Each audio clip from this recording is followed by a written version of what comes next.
I'm going to do an exercise now with you guys. People say, David, when you play voicemails, you're like cherry picking either really boring ones or crazy ones. Play the good ones. Let's go through them one by one. We've been off for 6 days. So now I have fresh voicemails. Okay, let's just go through them one by one. You'll see what it's like to actually go through these.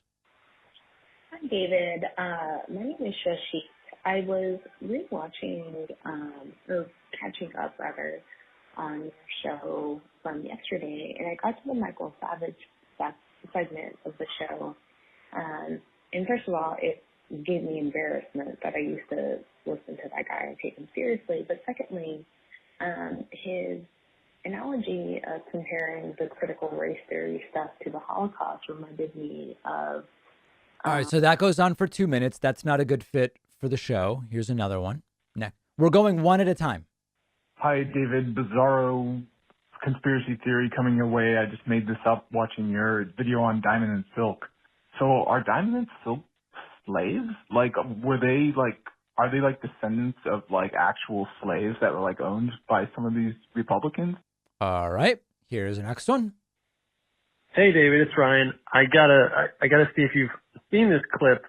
There's an OAN clip where the guy is so radical that he actually calls for the execution of anyone that he says stole the election from Donald Trump. And he says, I don't know if it's thousands of people, hundreds of people, thousands of people, or maybe more.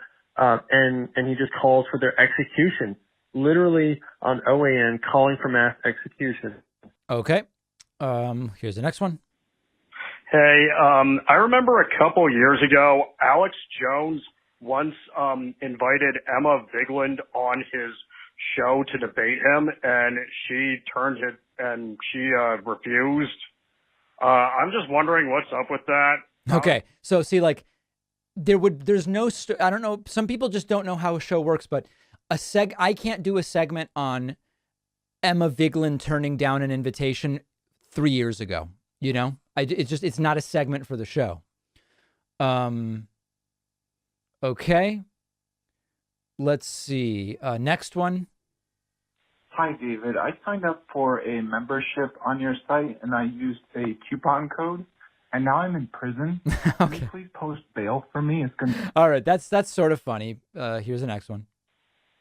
Hello, David. This is Joshua from Texas. On your June 24th show, Taking Back the Flag was brought up. While I agree that we should be looking at patriotism through a lens of the good our country has accomplished and how much it has improved, that's the more logical approach, I would like to point out that we're not going against the logical, and sometimes doing the illogical can be the quickest way to build. Anyway, it's like, I know in the first 10 seconds that's not usable. Hi, David. I'm with Light. My name's Andre. I'm with Light Script Productions. And we're... Oh, hold on. This guy sends a, okay, hold on. That guy actually gives personal info. So I'm going to skip that.